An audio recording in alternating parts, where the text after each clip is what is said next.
बच्चू कडूंच्या आंदोलनात मंत्री बावनकुळे मध्यस्थी करण्याची शक्यता आहे। एक महत्त्वाची बातमी, चंद्रशेखर बावनकुळे बच्चू कडूंशी संवाद साधण्याची शक्यता वर्तवली जाते। आज सरकार आणि शेतकरी नेत्यांमध्ये चर्चेची शक्यता आहे। परिणामी चर्चेकरता मुख्यमंत्र्यांकडून बावनकुळेंवर जबाबदारी सोपवण्यात आली असल्याची देखील महत्त्वाची अपडेट सूत्रांकडून कळत आहे। मुख्यमंत्र्यांनी काल बच्चू कडूंसोबत बैठक लावलेली होती। बच्चू कडू मात्र या बैठकीकरता अनुपस्थित राहिले।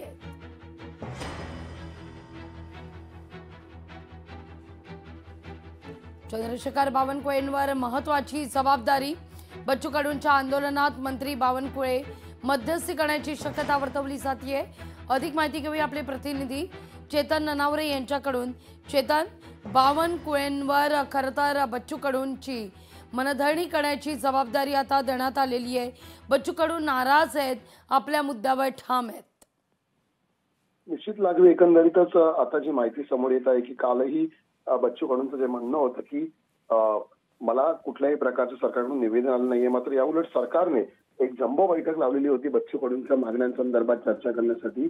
आणि आता यानंतर पुन्हा एकदा ज्यावेळी बच्चू कडूंचं स्टेटमेंट आलेलं आहे त्यानंतर सरकारने पुन्हा एकदा हालचाली वाढवल्या आहेत। आज जरी पंतप्रधान नरेंद्र मोदी मुंबई दौऱ्यामध्ये असल्यामुळे मुख्यमंत्री व्यस्त असले तरीही सरकार सातत्याने चर्चेची तयारी दाखवत आहे। त्यामुळे आता चंद्रशेखर बावनकुळे जे महसूल मंत्री आहेत, त्यांच्या खात्याकडे अधिक प्रश्नांची उकल होऊ शकते, त्यांच्यावरतीच पुन्हा एकदा ही जबाबदारी देण्यात येऊ शकते। परिणामी आजचं हे आंदोलन या चर्चेनंतर तरी थांबणार का, हे पुढे सुरू राहणार याकडे सर्वांचं लक्ष असेल। लागवी चेतन, तुर्तास धन्यवाद। तुम्ही दिलेल्या एकूणच या सविस्तर माहिती करता आपण पाहतोय बावनकुळे आणि बच्चू कडू यांच्यात चर्चा होण्याची शक्यता वर्तवली जाते।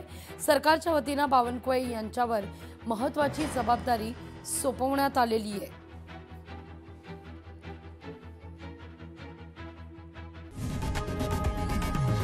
लोकशाही मराठी ऐका, पहा, जागरूक रहा।